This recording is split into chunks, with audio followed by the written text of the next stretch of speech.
The shopping cart tipped over, and three small children tumbled onto the supermarket floor, their cries echoing through the entire store. Dozens of shoppers stopped in their tracks, staring at the chaos unfolding in aisle 7. A woman in an expensive suit stood frozen, her hands shaking, unable to move as her triplets wailed on the cold tile. That's when a man with worn shoes and tired eyes walked straight through the crowd, knelt down in front of those crying children, and spoke 3 words that would change everything. If stories like this touch your heart, you're in the right place. Subscribe to True Kindness Tales and join our community of people who believe in the power of compassion. Hit that like button and share your thoughts in the comments, because your stories matter too. Marcus Thompson had been a single father for 2 years, ever since his wife Sarah passed away from cancer. Every morning started the same way. He'd wake up his 5-year-old daughter, Emma, make her breakfast, braid her hair the way Sarah used to, and drop her off at kindergarten before heading to his job at the hardware store. The routine kept him going, gave him purpose when grief threatened to pull him under. He wasn't wealthy, wasn't successful by society's standards, but he had Emma, and that made him the richest man he knew. That Tuesday started like any other. Marcus had finished his shift and picked up Emma from school. She wanted to help him shop for groceries, holding the list in her small hands like it was treasure. They walked through the automatic doors of the supermarket, Emma skipping beside him, chattering about her day. She'd made a new friend, learned a new song, lost a tooth at lunch. Marcus listened to every word, his heart swelling with love for this little girl who somehow still found joy in a world that had taken her mother. They were in the produce section when Marcus heard it. A crash, then crying. Not just one child, but multiple voices creating a symphony of distress. He looked up and saw the scene about 30 feet away. A shopping cart had tipped over, spilling 3 toddlers onto the floor along with scattered groceries. The children couldn't have been more than 2 years old, identical in every way, their faces red from crying. But what struck Marcus wasn't the accident itself. It was the woman standing there, completely paralyzed. She was dressed in a sharp black suit, the kind that screamed corporate executive.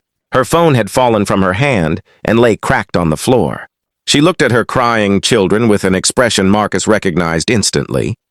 It wasn't annoyance or anger. It was pure, overwhelming desperation. The look of someone drowning. Around them, shoppers had stopped to stare. Some whispered to each other.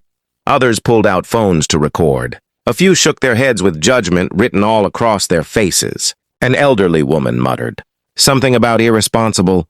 Parents loud enough for everyone to hear. A teenage employee stood nearby, frozen, clearly unsure what to do.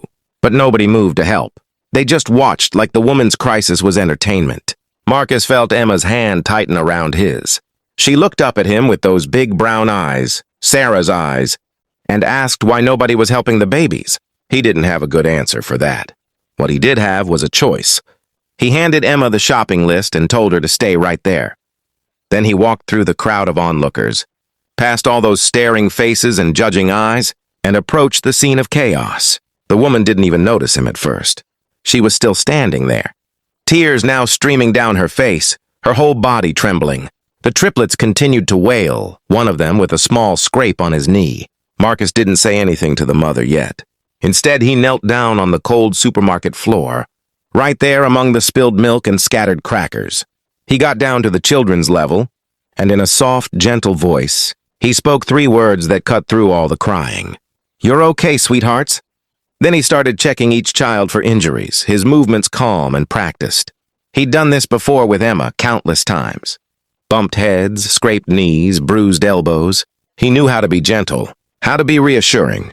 The first little boy had the scrape, nothing serious. Marcus took a clean napkin from his pocket and gently dabbed at it while making silly faces that got a surprised giggle through the tears. The second child was just scared, unharmed. The third had bumped her head but showed no signs of anything concerning. Within 3 minutes, all 3 children had stopped crying. They were looking at Marcus with wide, curious eyes, one of them even reaching out to touch his beard. That's when the mother finally moved. She dropped to her knees beside him, her expensive suit getting dirty on the supermarket floor, and started hugging her children, checking them over with shaking hands. Marcus stood up to give her space, but she looked up at him with red-rimmed eyes and said thank you in a voice that broke on both words. He just nodded, told her accidents happen, and started to walk away. That's when she spoke again, louder this time. Her name was Victoria Chen, and she was the CEO of a major tech company in the city. She'd been running on 3 hours of sleep for the past week, juggling a company merger while her nanny had quit without notice. She'd brought the triplets to the store because she had no other choice. Exhausted and overwhelmed, and when that cart tipped, something in her just broke. She'd frozen, unable to think or move, drowning in the weight of everything she was carrying. But this stranger had stepped in without hesitation, without judgment, and showed her children more kindness in 3 minutes than anyone in that store had shown. In the past 10, she asked his name. He told her, then introduced Emma, who had come to stand beside him. Victoria looked at the little girl, then back at Marcus, and something shifted in her expression. She asked if she could buy them coffee sometime to properly thank him. Marcus politely declined, said he was just glad the kids were okay, and turned to finish his shopping. But Victoria Chen didn't become CEO by giving up easily. She pulled out a business card from her suit pocket and pressed it into his hand. She told him that if he ever needed anything at all, to please call. Marcus took the card to be polite, pocketed it, and left with Emma. He didn't expect to ever use it, but life has a way of surprising us. 3 weeks later, Marcus lost his job. The hardware store was closing, bought out by a big chain. He spent days looking for work, applying everywhere, but nothing came through. With rent due and Emma's school expenses piling up, he finally pulled out that business card, stared at it for a long time, and made the call. He didn't want to ask for money or charity. He just wanted to know if Victoria knew of any job openings anywhere. What happened next he never saw coming. Victoria didn't just offer him a job.